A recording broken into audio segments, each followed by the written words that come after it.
العالمين والصلاة والسلام على أشرف الأنبياء والمرسلين نحمده ونستعينه ونستغفره فإن أصدق الحديث كتاب الله وخير الهدي هدي محمد صلى الله عليه وسلم وشر الأمور محدثاتها وكل محدثة بدعة وكل بدعة ضلالة وكل ضلالة في النار وقال رب اشرح لي صدري ويسر لي أمري واحلل عقدة من لساني يفقهوا قولي. Alhamdulillah, bersyukur kehadrat Allah Subhanahu wa taala kerana dengan izinnya dapat kita bersama pada malam ini. InsyaAllah pada malam ini kita nak bincang hadis yang seterusnya, iaitu hadis yang ke-36, yang mana hadis yang ke-36 ni kita sudah baca dah sebenarnya. Cuma rasanya baru baca matan dia dan buat perkara yang secara ringkas. Jadi insya-Allah pada malam ni kita nak baca semula daripada awal hadis yang ke-36 ni. Itu hadis yang menyentuh berkenaan dengan tanggungjawab dari sudut kemasyarakatan. Itu perkara yang pertama lah dalam hadis ni. Perkara yang kedua, hadis ini juga menyentuh berkait dengan kelebihan menuntut ilmu. Perkara yang ketiga, antara perkara yang disentuh oleh hadis ini adalah kelebihan membaca Al-Quran dan melakukan kajian, analisa terhadap fakta-fakta yang terdapat dalam Al-Quran. Dan yang keempatnya, dalam hadis ini Nabi SAW menyentuh berkenaan dengan asas kejayaan, iaitu amal, bukan kerana keturunan. Jadi dalam hadis ini juga Nabi sentuh juga berkait dengan kejayaan manusia di hari akhirat ini bukanlah kerana keturunan dia, tetapi kerana amalan dia. Jadi insyaAllah kalau itu kita akan bincanglah dalam hadis ini. An Abi Hurairah radhiyallahu anhu عن النبي صلى الله عليه وسلم قال من نفس عن مؤمن كربة من كرب الدنيا نفس الله عنه كربة من كرب يوم القيامة ومن يسر على معسر يسر الله عليه في الدنيا والآخرة ومن ستر مسلما ستره الله في الدنيا والآخرة والله في عون العبد ما كان العبد في عون أخيه ومن سلك طريقا يلتمس فيه علما سهل الله به طريقا إلى الجنة وما اجتمع قوم في بيت من بيوت الله يتلون كتاب الله ويتدارسونه بينهم إلا نزلت عليهم السكينة وغشيتهم الرحمة وحفتهم الملائكة وذكرهم الله في من عنده ومن بطأ في عمله لم يسرع به نسبه. Rawahu Muslim. Dari Abu Hurairah radhiyallahu anhu, yang diambilnya daripada Rasulullah sallallahu alaihi wasallam, baginda telah bersabda, sesiapa yang menghilangkan kesusahan seseorang mukmin dari berbagai-bagai kesusahan yang ada di muka dunia ini, maka Allah akan menghilangkan kesusahan untuknya dari kesusahan-kesusahan yang ada pada hari kiamat. Dan sesiapa yang memudahkan orang yang sedang kesulitan, nescaya Allah akan mudahkan baginya di dunia dan akhirat.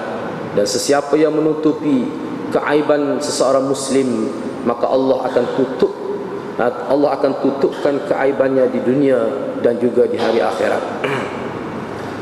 Allah akan sentiasa menolong hambanya selama hambanya menolong saudaranya. Sesiapa yang menempuh jalan untuk mendapatkan ilmu, Allah akan permudahkan baginya jalan ke syurga.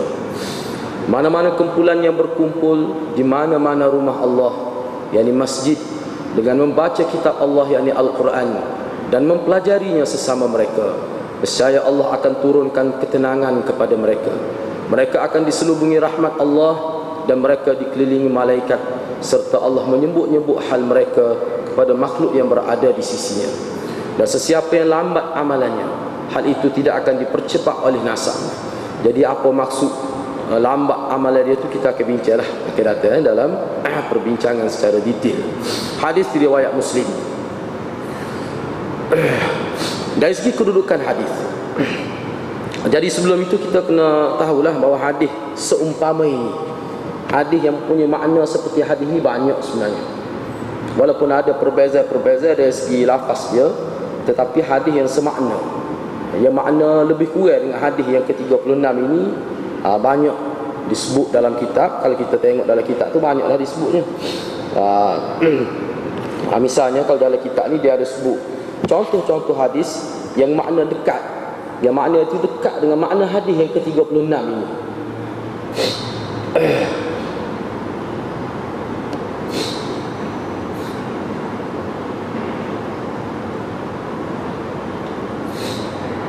Misalnya man zara mu'siran aw wada'a anhu azallahu Allah fi zillihi yawma la zilla illa zillu. Itu lebih kuat. Yang mana Nabi SAW menyebutkan sesiapa yang melihat seseorang yang susah, dia tengok orang susah. Jadi dalam huraian ni susah ni dalam pelbagai bentuk lah. Tak kira lah susah dalam konteks apa, tapi kesusahan. Dia tengok orang itu susah.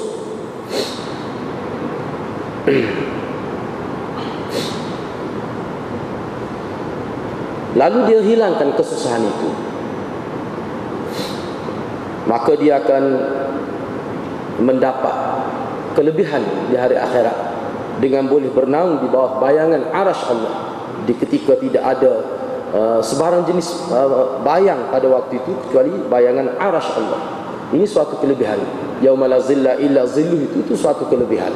Dalam hadis kita bertemu mana beberapa golongan yang disebut 7 golongan, dia akan mendapat nikmat bernaung di bawah arasy Allah. Jadi hadis tu jadi hak ni pun termasuk juga. Mana tidak 7 lah, lebih lagi.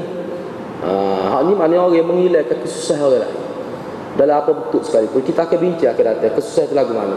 Sebab bukan semua orang mampu menghilangkan kesusahan orang. Kita akan tengok kepelbagaian hadis tu, mana setiap orang boleh ambil, boleh turut serta dalam bab ni, kerana dia ada pelbagai bentuk menghilangkan kesusahan yang kita akan bincang dalam hadis. Selain daripada ada juga hadis yang berbunyi man sa'a fi hajati akhihi muslim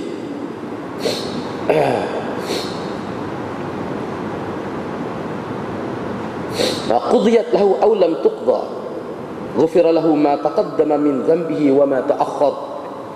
Ada dalam satu riwayat lain disebut sesiapa yang berusaha, yakni berlaku amal, berlaku perbuatan, berusaha untuk memenuhi keperluan saudara dia yang semuslim, seagama. Mana ada saudara itu memerlukan sesuatu lah. Misalnya kita kata kita berada di hujung tahun, kesusahan biasa masyarakat kita ni, keperluan sekolah anak dan sebagainya. Kita giringan sama ada keseluruhan ataupun sebahagian. Misalnya kita pergi beli kasut sekolah anak dia, ikutlah apa saja yang kita buat. Tapi dalam hadis ini sebut, katakanlah dia berusaha, boleh jadi berjaya dalam usaha dia ataupun tidak berjaya nak melepaskan kesusahan seseorang muslim, tapi dia ada usaha ke arah itu, tetap dia akan dapat pengampunan daripada Allah. Ma taqaddama min dhanbi, dosa yang telah lalu dan dosa yang dulu dan akan datang, Allah jamin akan dihapuskan dosa ini. Dosa kecil, dosa kecil bukan dosa besar, maknanya kelebihan. Sebab itulah ulama kata hadis-hadis ini kalau kita perhati, dia menekankan kepada amalan. Kepada amalan. Dia tidak berkait dengan keturunan, tetapi amalan. Maknanya bila seorang berusaha nak bantu seorang yang lain, katakanlah terbantulah ataupun tak terbantu, tapi usaha tu ada buat tapi tak berjaya, tetap dapat kelebihan. Itu dalam hadis lain ada disebut begitu. Banyaklah hadis-hadis umpama itu. Misalnya di sini disebut sampai 10 hadis. Kalau kita tengok lagi lain banyak lagi disebut. Ini hadis umpama ini. Sebab hadis ini hadis yang merupakan tonggak untuk keharmonian masyarakat, yang kita akan bincang akan datang itu secara detail berdasar kepada pandangan ulama.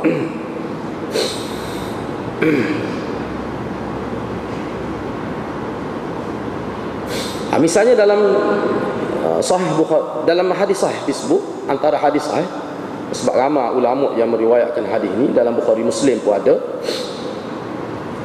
Misalnya faman kasa lillah kasahullah. Ini lebih khusus lagi. wa man at'ama lillah at'amahu Allah, wa man saqa, dan seterusnya. Sesiapa yang memberi pakaian kepada seseorang dengan ikhlas, Allah akan beri pakaian pada dia di hari akhirat. Ini isyarat pada dia akan mendapat syurga lah, dalam huraian hadis. Dan sesiapa yang memberi makan kepada seseorang yang memerlukan kerana Allah, Allah akan beri makan kepada dia, khususnya di hari akhirat. Begitulah seterusnya kebaikan yang manusia buat tu ada nilai di sisi Allah Subhanahu Wa Taala. Jadi hadis-hadis umpama ni banyak lah. Okey, baik. Sekarang ni kita nak lihat pula kedudukan hadis ni. Kedudukan hadis ni dari segi pandangan ulama. Misalnya Imam Nawawi berkata, hadis ini mempunyai rangkuman makna yang sangat luas, kerana ianya menghimpunkan pelbagai ilmu, pelbagai kaedah dan pelbagai disiplin dalam hadis ini. Manakala ikut hadis ni, manusia akan jadi ahli ataupun anggota masyarakat yang berkualiti, anggota masyarakat yang aktif, anggota masyarakat yang disenangi oleh orang. Kalau ikut hadis kita tumpuan ni misalnya, kira-kiranya sudah memadai. Kerana betapa luasnya sentuhan hadis ini, sehingga Imam Nawawi kata begitulah, sangat luas hadis ini. Jadi kita akan tengoklah selepas ni kebenaran kata-kata Imam Nawawi. Yang mana Imam Nawawi sebut lagi bahawa keistimewaan hadis ini kerana ia telah menggariskan dan menentukan asas-asas yang boleh menjamin kestabilan dan keutuhan sesebuah masyarakat, dan dalam masa yang sama menjelaskan bentuk yang paling baik untuk memahami Al-Quran, dan kefahaman itu akan mampu melahirkan perubahan dalam hidup seseorang muslim. Hadis ini juga menjelaskan kelebihan menuntut ilmu dan menggariskan asas-asas kejayaan dunia dan akhirat. Mana kalau kita perhati dalam hadis ini, perkara sebab itulah ulama sebut 4 perkara asas saya sebut tadi. Hadis ni 4 perkara asas yang ditekan oleh Nabi. Yang pertama sekali dari sudut takafulul ijtima'i, tanggungjawab bersama dalam masyarakat ini. Mana hadis ni Nabi nak menghantar kepada kita suatu kefahaman. Mana ajaran Islam yang penting, apa dia? Kita kena jaga keharmonian masyarakat ini. Setiap anggota masyarakat mesti bertanggungjawab. Sehingga ulama sebut kalau sekiranya maknanya kita kata arus perdana, majoriti masyarakat itu bertanggungjawab, dia sudah memadai. Kalau tidak boleh mencapai 100%, tetapi kita kata arus perdana, mana sebilangan besar jumhur masyarakat itu baik, sudah baik gitu. Sebab nak capai 100% jauh belaka, ini payah. Nak cari seperti zaman sahabat, memang tak ada. Zaman sahabat tu boleh katakan nak cari, nak sampai ke tahap zaman sahabat yang mendapat pendidikan langsung daripada Nabi sallallahu alaihi wasallam. Ulama kata waktu tu boleh jadi tak akan berlaku nak sampai ke tahap itu. Tetapi kukuk mana pun kita boleh berusaha supaya anggota masyarakat ini lebih banyak yang suka kepada kebaikan, yang minat kepada kebaikan. Itu sudah kira berjaya. Sudah kira berjaya. Tapi kalau sekiranya jumlah masyarakat itu ramai yang tidak suka kepada kebaikan, yang mengambil sikap mementingkan diri sendiri, maka kita akan lihat masyarakat itu akan berada mana dalam kita kata jurang lah. Bila-bila masa saja akan runtuh, bila-bila masa saja akan berlaku perkara yang tidak baik. Sebab itulah dalam huraian hadis-hadis ini adalah cara untuk kita nak supaya dapat berkat. Hak yang dikata baldatun thayyibatun wa rabbun ghafur itu sebut mudah, tetapi nak buat tu payah. Dia kena dilahirkan, berusaha supaya anggota masyarakat ini ramai yang baik. Kalau sekiranya ramai yang tidak baik, ramai yang jahat, maka tak mungkin akan dapat yang dikatakan baldatun thayyibatun wa rabbun ghafur itu. Jadi hak ni maknanya salah satu mata pelajaran lah, kita sukat pelajaran yang diajar oleh Nabi pada para sahabat radhiyallahu anhum. Yang mana dalam hadis ni Nabi sebut mana asas bagaimana kita nak melahirkan sebuah masyarakat yang utuh, masyarakat yang baik. Selain daripada ini kesimpulan mana kedudukan hadis ni lah, Nabi juga mengajar kita bagaimana Al-Quran itu dipraktikkan. Jadi waktu kita akan bincang juga, sebab dalam hadis ni kalau kita tengok Nabi sallallahu alaihi wasallam agak ringkas. Wa majtama'a qaumun fi baitin min buyutillah yatluna kitaballah wa yatadarasuna bainahum. Makna pengajian Al-Quran dilakukan secara berkelompok, secara berkumpulan, bukan seorang-seorang. Maknanya dalam hadis ini Nabi sebut pengajian khususnya pengajian kitab Allah, boleh jadi makna baca Quran, boleh jadi buat kajian, tafsir dan sebagainya yang berkait dengan ilmu agama, dibuat dalam bentuk kelompok. Hak ni Nabi sebut ni, mana kita gerakkan masyarakat supaya membaca Al-Quran, mengkaji Al-Quran, memahami Al-Quran, bukan atas nama individu, tetapi kita gerakkan masyarakat, kita aktifkan masyarakat. Itu maksudnya. Dengan erti kata yang lain, mana tidak cukuplah kalau seseorang itu sekadar dia fikir dia saja kuat belajar, tapi tidak ada usaha ke arah bagaimana nak supaya masyarakat ni minat mempelajari Al-Quran. Kalau tidak sampai ke tahap itu, maka itu bukan, mana kita masih belum melaksanakan tanggungjawab dari sudut ijtimai, dari sudut kemasyarakatan. Itu maksudnya.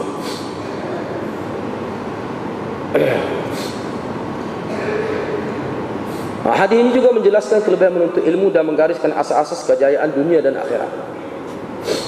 Hadis ini telah melengkapkan sebuah kehidupan beragama yang sempurna dengan menggabungkan aspek akidah, ibadat, perilaku dan ilmu pengetahuan dalam adunan yang bersepadu. Maknanya aspek akidah. Kita boleh tengoklah selepas ni, kita akan bincanglah selepas ni. Akidah tu maknanya satu kepercayaan. Kalau kita tidak percaya pada Allah, bila kita buat baik, kita tidak percaya Allah akan bantu kita, itu boleh rosak akidah tu. Itu masalah akidah tu. Mana sangka baik pada Allah, yakin Allah akan tolong kita bila kita buat baik, itu akidah tu. Kalau umat Islam ni tak ada perasaan lagu tu, memang teruk lah. Teruk dia boleh jadi tukar agama tu kerana tu. Itu dia panggil akidah tu. Sebab Allah ni, innallaha jamilun yuhibbul jamal. Jamil itu bukan bermakna cantik sahaja. Setiap benda yang berkualiti Allah suka. Jadi bila kita buat baik, benda berkualiti, Allah tak suka. Jadi kalau itu berkait dengan akidah, ya benda itu kita akan bincang akhirat lah. Jadi tidak keterlaluan jika dikatakan hadis ini merupakan program pembangunan insan kelas pertama yang akan melahirkan tamadun manusia seimbang antara fizikal dan spiritual, yang mampu melahirkan masyarakat madani misali kerana terhimpun padanya tanggungjawab, ilmu pengetahuan, sistem kerja dan aktiviti yang tulus kerana Allah, dan inilah yang paling asas. Jadi maknanya hadis ni bila kita nak urang, kita mesti sentuh berkenaan dengan tanggungjawab kemasyarakatan, mesti sentuh tentang kepentingan ilmu pengetahuan dan yang berkaitan dengan ilmu pengetahuan. Dan dalam hadis ni juga Nabi sebut tentang sistem kerja, amalan.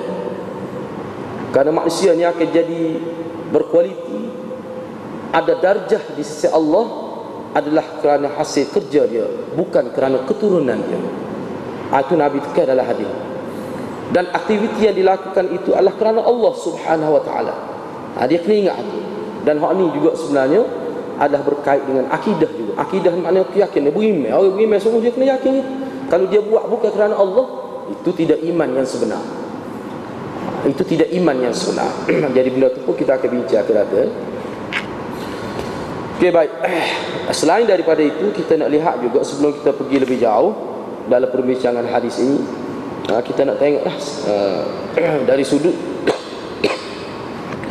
dari aspek bahasa. Mana keterangan hadis dari aspek bahasa kita nak tengok juga. Misalnya dalam hadis ni ada disebut nafasa.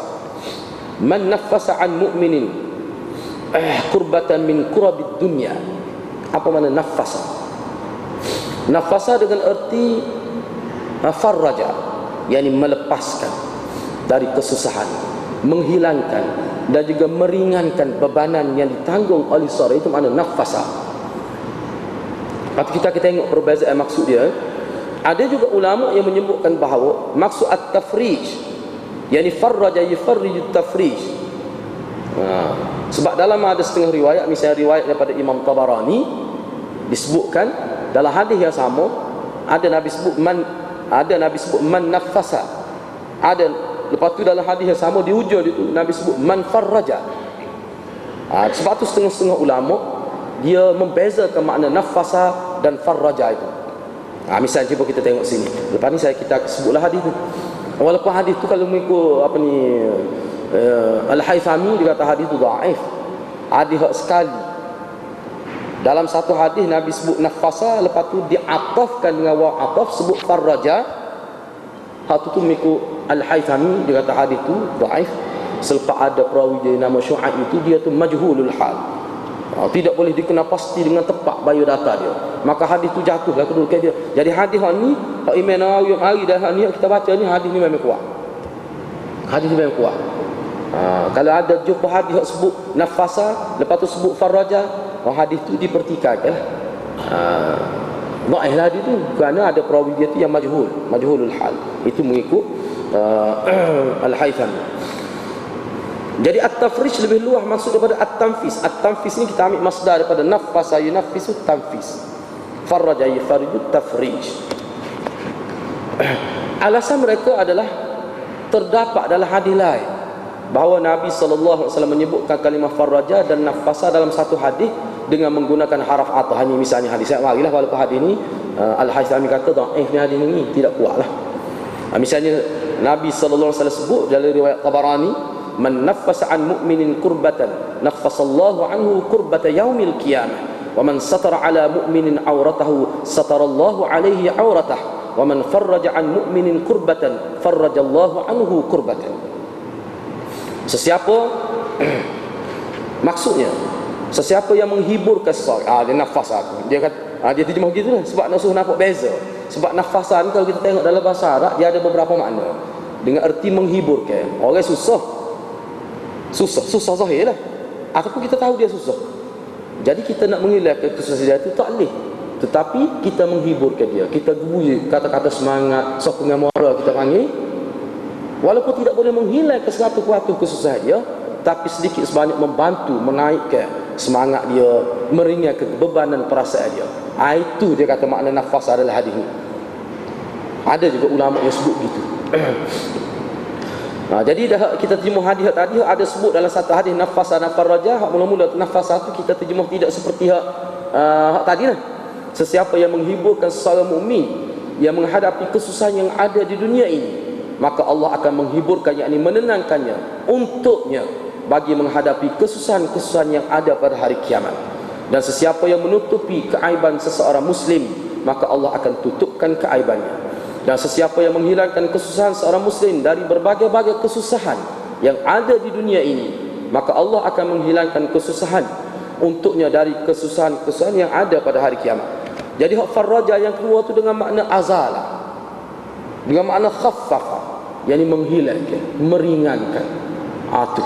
Tapi kukuk mana pokok ni ramai ulama tak terima hak ni. Cuma saya sebut tu ayat nafasa, kalau kita tengok dalam kamus ada makna tu. Dalam asal bahasa Arab, nafasa ni dia boleh dua. Dia ada makna dengan erti menghiburkan orang yang sedang susah. Dia ada makna gitu dalam bahasa Arab. Tapi kalau farraja, farraja dia lebih besar, itu betul lah. Kalau kita tengok dalam kamus Arab, farraja ini dia bukan sekadar makna menghilangkan, menghiburkan, tetapi dia menghilangkan kesusahan. Tu dengan apa cara lah. Jadi dengan apa cara tu dalam perbincangan kita akan sebut. Kurbah. Ini bahasa hadis. Kurbah. Sebab dalam hadis ni disebut beberapa kali kalimah dalam bentuk mufrad dan jam. Man naffasa an mu'min kurbatan min kurab.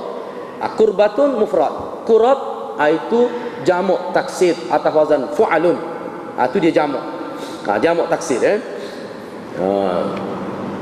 Jadi kalau kita belajar bahasa Arab dia mudah tak ni? Kalau kita tahu sisi bahasa Arab dia mudah lah. Hak ni kurbah tu dia mufrad. Kurab itu jamak atas wazan fu'alun, jamak taksir. Kesusahan yang melampau sehingga menyebabkan orang berkenaan menjadi sedih, risau dan menjadi sukar untuk meneruskan kehidupan. Bukan susah sikit-sikit ni, kurbah ni susah sungguh. Tu susah sungguh. Kita kata hilang PT 10 riyal, susah juga tu, sedekah lah.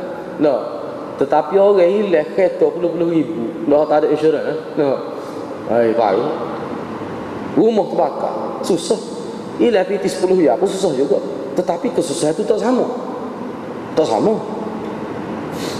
Jadi orang ini susah sampai peringkat menyebabkan jadi sedih berpanjangan, risau dan menjadi sukar untuk meneruskan kehidupan. Kadang-kadang nak atur langkah tu tak kena. Misalnya orang yang bankrupt ataupun musnah perniagaan dia lagu mana, setengah tu sampai jadi gila pada apa gada tapak umum. No, tiba-tiba jatuh perniagaan dia, bankrupt. Boleh jadi gila. Kesusahan lagu tu. Orang yang matian. Jadi antonim kepada kurbah ini adalah al-yusr. Kurbah ni ataupun sebab kurbah ni ada juga ulama sebut al-usr, susah. Jadi lawan dia al-yusr, yang mudah, iaitu kesenangan, kekayaan dan terhindar dari kepayahan hidup. Jadi apa yang kita nak sebut sini, nak supaya bila kata kurbah tu makna kesusahan, hak besar lah.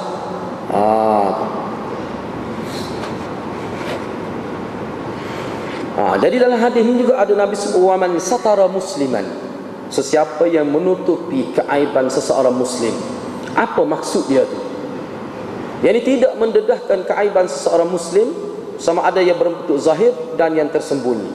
Umpamanya beliau melihat seseorang melakukan maksiat, maka dirahsiakannya, bukan untuk menutupi maksiat berkenaan, tetapi untuk menjaga maruah seseorang.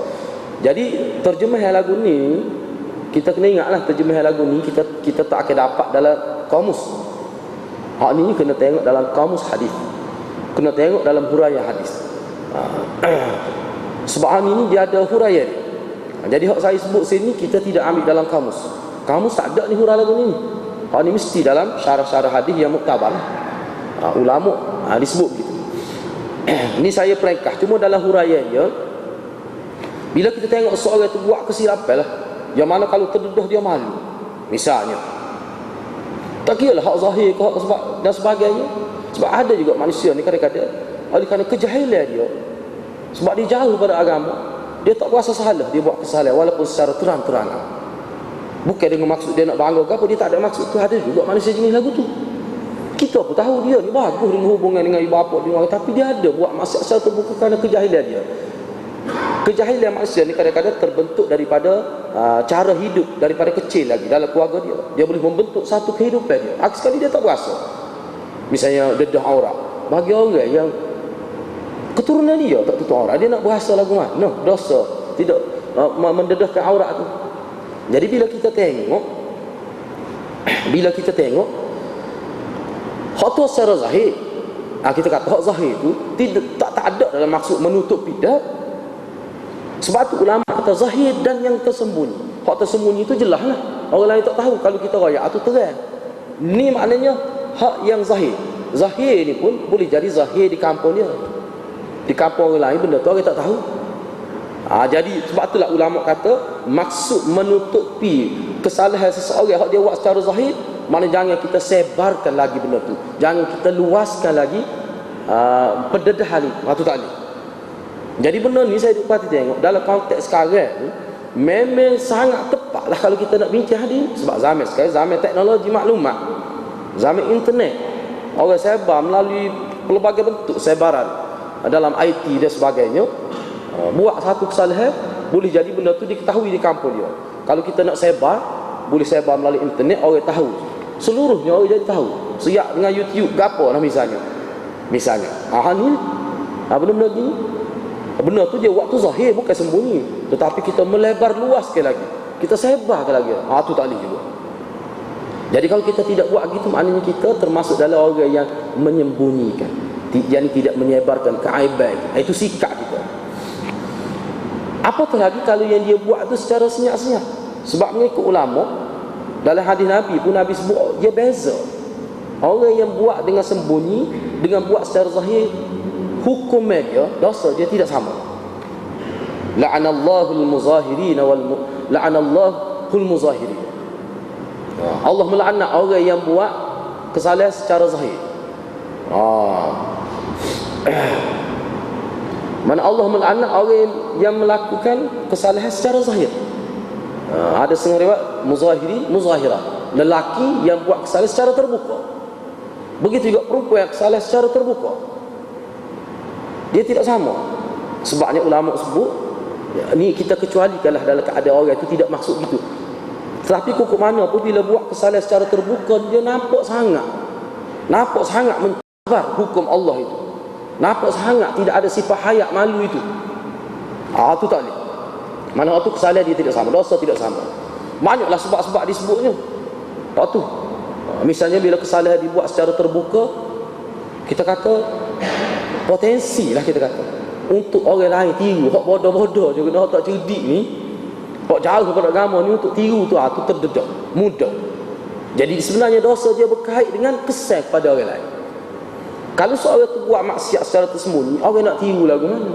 Memang hak tu kesalahan dia secara individu lah. Tapi kalau kesalahan tu secara terbuka dan dia pula pemimpin misalnya, ini besar-besar tu kerana kaitan orang lain tiru lah. Kalau pemimpin, rakyat akan tiru. Kalau ibu bapa buat kesalahan, anak akan tiru. Jadi dia berkait dengan tu, jadi besar masalah. Tapi kalau dia buat secara sembunyi, lain hukum dia. Itu dari segi kesalahan itu sendiri. Hadis ni Nabi nak sebutnya kita yang tengok benda tu, yang tahu tu apa peranan kita. Tu hadis ni nak bincang. Jadi hak dia tu suku dalam hadis lain. Kesalahan dia tu hak zahir, hak secara terbuka itu bab lain. Bagi kita yang tengok pula apa, maknanya kita duduk di posisi mana. Kalau kita sembunyi kat tu, maknanya sebab tu ulama sebut, misalnya seseorang yang melihat orang itu melakukan maksiat, maka dia rahsiakan. Tapi bukan dengan maksud nak menutupi maksiat itu, tidak. Tapi dengan maksud nak jaga air muka orang yang melakukan maksiat itu. Dalam hal ni dia ada huraian dia. Antara huraian dia disebut bahawa orang ni dia bukan nak tutup maksiat, tapi nak tutup maruah seseorang. Sebab manusia ni bila dia buat maksiat hari ni, bukan tidak bermakna dia akan rosak sampai mati. Bukan bermakna buat maksiat hari ni maka dia tu mati dalam keadaan su'ul khatimah. Tidak gitu. Jangan kita anggap bila seorang tu teruk hari ni maka dia teruk juga dekat nak mati, maka dia mati dalam keadaan su'ul khatimah, bukan husnul khatimah. Tidak begitu. Sebab tu dalam hadis lain disebut manusia ni dikira ketika mati dia tu, apakah mati dia su'ul khatimah atau husnul khatimah, bukan semasa dia buat maksiat. Jadi kita nak jaga. Selain daripada itu, maksud ni juga ulama sebut seseorang itu mesti berusaha lah. Kalau dia semata-mata tutup gitu saja tapi tak ada usaha nak benteras, maka tak tercapai juga maksud. Walaupun setengah ulama kata ada juga lebih boleh pahala juga, tetapi yang lebih besar lagi selain daripada tutup, dia cuba satu pendekatan lain, bagaimana nak menasihati orang yang buat maksiat. Boleh jadi dia sebut, dia direct dia sendiri yang sampaikan maklumat, ataupun dia fikirlah banyak cara. Sebab manusia ni paling sesuai dengan agama sebab dia ada akal. Dia boleh fikir kukuk mana. Kita kata kapal selam dia boleh buat. Siapa kebulan dia nak fikir cara tu tak reti. Akal yang Allah beri pada manusia, dia boleh fikir. Dia sampai untuk fikir benda-benda gitu. Itu termasuk dalam taklif, benda yang Allah bebankan kepada kita. Bukan benda yang di luar daripada kemampuan manusia. Itu termasuk dalam kemampuan manusia untuk fikir bagaimana nak nasihat kepada orang. Kadang-kadang perlu orang yang ketiga, perlu orang yang dipercayai, kira lah ke mana. Jadi hak Nabi nak sebut usaha ke arah tu semua tu boleh pahala. Berjaya ataupun tidak, itu nombor 2. Kita akan dapat pahala. Sebab tu dalam huraian dia lagi, tak apalah, hak tu kita akan bincang selepas ni. Seterusnya dalam hadis sebut makan. Misalnya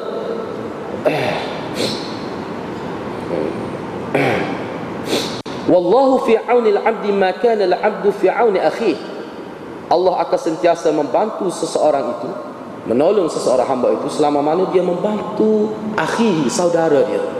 Apa maksud dia? Jadi maksud dianya selama masa ia menolong saudaranya. Jadi Allah akan tolong kita selama mana kita tolong saudara kita. Jadi bagaimana maksud tolong tu bagaimana? Jadi pertolongan itu boleh jadi dengan hati, anggota, harta dan juga kedudukan. Jadi bantu tu tidak semesti orang nampak, tak mesti. Kadang-kadang kita bantu dengan hati. Bagaimana kita bantu dengan hati? Kita mengharap kebaik. Bila kita tengok seseorang itu dalam keadaan tidak molek lah, kita kata, kita nak tegur tak sesuai. Tapi kita doa kalau misalnya ya Allah, bukalah pintu hati dia. Kita sebut gitu dengan hati tu, melalui doa. Tak ada siapa tahu. Bahkan dalam hadis lain Nabi sebut sesiapa yang berdoa kepada saudara dia di belakang, maksud di belakang mana dalam keadaan tuan dia pun tidak tahu kita berdoa. Oh, tu kelebihan tu sangat besar. Bahkan antara kelebihannya, malaikat akan berdoa kebaikan untuk kita. Kita doa kepada saudara kita dalam keadaan dia tak tahu. Kita teringat ada sayang kita tu, perangai tak apa molek misalnya kita kata, dah ikutlah perangai tak apa molek. Kita pun berdoa. Kita berdoa. Sama kita berdoa rumah kita ke mana, tak ada siapa tahu. Nabi kata orang lagu ni betul-betul ikhlas, malaikat akan berdoa pada dia. Bahkan sahabat-sahabat Nabi, bila Nabi sebut hadis tu, ramai sahabat Nabi kata, selepas ni aku nak memperbanyakkan doa pada orang lain. Sebab apa? Sebab malaikat akan doa pada kita. Sebab malaikat ni sifat dia sentiasa taat pada Allah. Tak Tuhan tak terima malaikat doa. Sebab tu sahabat kata, aku nak banyak doa pada umat Islam. Sebab apa? Malaikat akan doa pada kita. Jadi hak ni mana dengan hati, melalui doa, tanpa orang tahu. Masuk hati ni secara tersembunyi. Kita nak kebaikan pada dia tu. Hak ni besar ni kalau dari segi huraian. Maknanya seseorang tu bila seorang tu nak kebaikan pada seorang lain, itu dia dengan Allah saja. Makna jiwa dia tu molek sungguh tu. Inilah jiwa masyarakat madani sebenarnya. Sehingga orang tak tahu. Jiwa lagu tu dia boleh berdoa mana-mana tu bukan untuk dia saja, untuk orang lain. Hari ini Nabi nak menyuntik sebagai sifat kekitaan, bukan keakuan. Siapa begitu sekali umat Islam. Dia tidak memikir dia keluarga dia, tapi dia memikir umat ni. Hatu Nabi nak ajar. Inilah dia hati sahabat. Inilah dia sahabat Nabi. Benar ni lah jadi sahabat Nabi sampai naik ke peringkat yang Allah kata kuntum khaira ummatin ukhrijat linnah, tak pernah dikeluarkan di muka dunia orang seperti sahabat ni. Kerana sifat-sifat begini lah. Sifat begini. Dengan anggota tu jelas lah.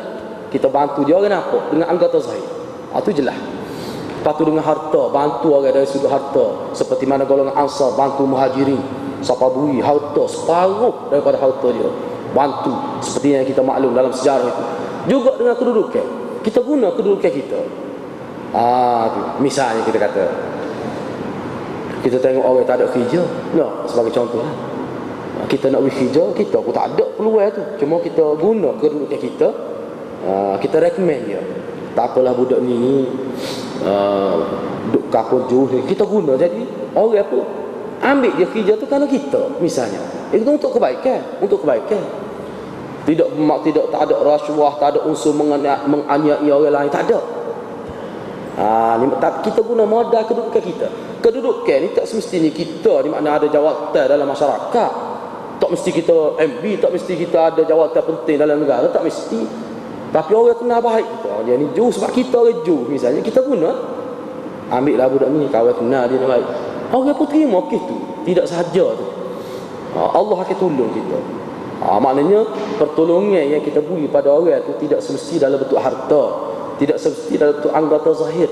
Kadang-kadang modal ni yang kita guna, tetapi dia ada harga di sisi Allah Subhanahu Wa Taala. Itu maksud selama mana? Selama mana? Maknanya bergantung kepada, itu maksud makana tu. Allah akan bantu kita bergantung kepada kita ni bantu orang setara mana. Jadi bila ulama pecahkan bentuk bantu tu, kita nampak bantuan ni luas. Apa saja.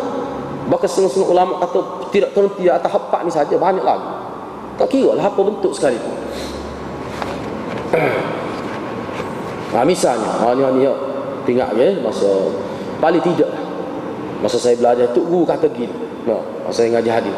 Yang kita bila nak kebaikan, misalnya parking kereta, kita parking dah sini. Kita mari make ni. Kalau kita parking gini payah kalah orang nak lalu. Kita pejah. Satu tu kira tolong tu. Mudah benar tu. Berkali 30 saat yang kita ambil nak ubah sikit lah. Benar-benar gitu. Jadi perbuatan tu lahir je lagu tu kenapa? Kerana inginkan kebaikan. Nak kebaikan. Tolong tu yang benarnya. Cuba kita fikir, kalau sekiranya kita letak kereta tak kena, orang nak tubik tak boleh. Nak tubik ni pelbagai keperluan manusia. Anak sakit dan sebagainya. Boleh balas, boleh tetak, boleh dia katak kereta kita. Nak tu Henry, no. Boleh jadi macam-macam tu. Jadi kita fikir awal-awal lagi benda tu.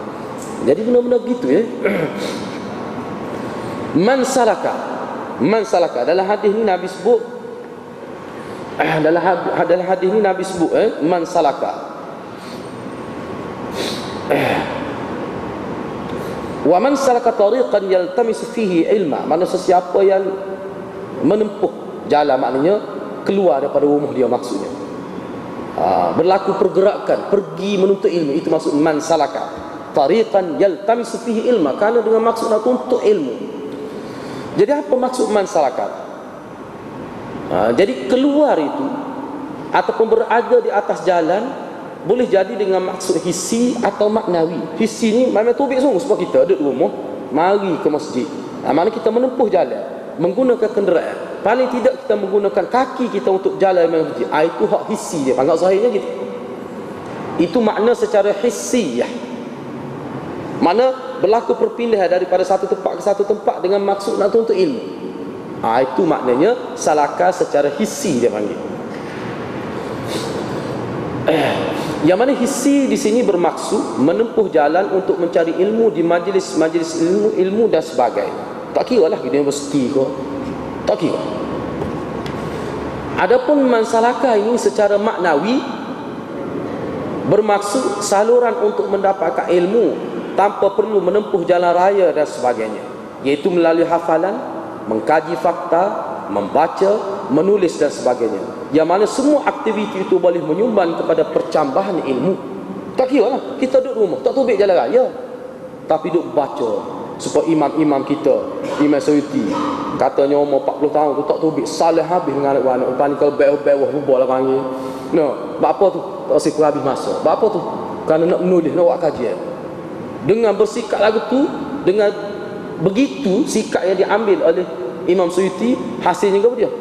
Dia meninggalkan khazanah ilmu begitu besar kepada umat Islam. Kalau dia tahu lagu tu, boleh makan gula lah dia. Kita pun tahu dia Imam Suyuti ni hebat sekadar tu, tetapi dengan sebab dia tak turun dalam masyarakat, duduk di rumah dia, tetapi maksud percambahan ilmu tu berlaku dengan begitu besar dalam konteks Imam Suyuti. Tu besar lah. Tu mana boleh berlaku. Mana tahu kan, kita tubik nak mari belajar apa boleh dapat kebaikan, itu maksud mansalah. Keluar lah maknanya pergi ke universiti, tak kira apa saja, tidak kepada ilmu agama saja, ilmu apa pun yang berkait dengan maksud untuk menghampirkan diri kepada Allah termasuk dalam mansalaka. Walaupun duduk rumah, dia ngapa? Ada orang ngapa Quran rumah, ada dia ngapa Quran rumah. Ingat secemuk mana tu tak kira. Nampak tak tubik tapi duk ngapa kau. Ada siapa ingat ngapa Quran rumah? Ada ingat. Sahabat saya ada. Duduk rumah ngapa Quran. Dia suruh mak dia dengar. Dia ngapa-ngapa mak dia dengar. Aku sekali ingat 30 juz. Tu termasuk ni. Walaupun tak tubik ke jalan raya, tak pergi ke institusi mana-mana, tapi termasuk. Sebab situ berlaku percambahan ilmu. Akan ada. Enggak zaman sekarang, zaman internet, banyak benar. Sebab itulah zaman sekarang ni, kalau hadis-hadis nak faham oleh duduk di rumah kita dapat ilmu, dapat kelebihan beramal dengan hadis Nabi sallallahu alaihi wasallam. Yaltamisu, mencari ilmu. Yaltamisu sini dalam hadis ini sebut wa man salaka tariqan yaltamisu fihi ilma. Sesiapa yang keluar ke jalan raya lah, menempuh jalan dengan maksud, dalam keadaan niat dia tu kerana nak cari ilmu. Jadi maksud yaltamis ini adalah cari ilmu. Namun serta dengan mencari ilmu adalah beramal dengan ilmu tersebut. Jadi ulama sebut kalau semata-mata cari ilmu tapi dia tak amal, dia tak dapat kelebihan. Kelebihan adalah hadis ini yang disebut bahawa malaikat akan bersama dengan dia. Bersama itu dengan maksudnya rahmat Allah. Dia tak dapat kelebihan itu. Dia tak dapat kelebihan itu. Tak dapat ketenangan, rahmat, dan malaikat akan bersama dia. Dan Allah tidak akan sebut dia terhadap makhluk-makhluk lain yang berada di langit tu. Allah tidak akan sebut. Tak ada kelebihan. Apa? Sebab dia tak ada niat nak amal ilmu dia, ataupun ada pun dia tak amal. Tidak sungguh seperti cari ilmu, beramal tu. Setengah orang tu jangan kira cari ilmu, beramal tu. Jadi hak tu tak ada kelebihan. Tak ada kelebihan. Setengah ulama kata ada kelebihan menuntut ilmu, tapi tapi ramai ulama kata tak ada. Sebab menuntut ilmu tujuan untuk amal ni, menuntut sahaja ilmu banyak tak amal, tak ada guna. Siapa punya ayat perkara kira? Ibnu Ruslan sebut, al-alimu lam ya'malan mu'azzabun min qabli ubadil wathan. Kata Ibnu Ruslan, dia kata orang ada ilmu tetapi tidak beramal, dia diazab dalam neraka lebih dulu daripada orang sembah berhala. Kata Ibnu Ruslan. Kena beringat juga tu. Kena rasa takut kat lah tu. Al-ilmu bila amalin kasyajari bila thamari. Bandingan orang yang berilmu tetapi tidak beramal samalah seperti pokok yang subur tetapi tidak membuahkan hasil, walaupun sebiji buah tak ada. Tak kena nak pakai daun. Tak ada buah, tak ada faedah. Sebab itulah ulama terkekeh maksud sini dia cari ilmu tu berserta dengan niat untuk amal dan beramal. Kalau tidak, tak ada kelebihan yang disebut dalam hadis ini. Yang terakhir kita sebut yang terakhir, min buyutillah.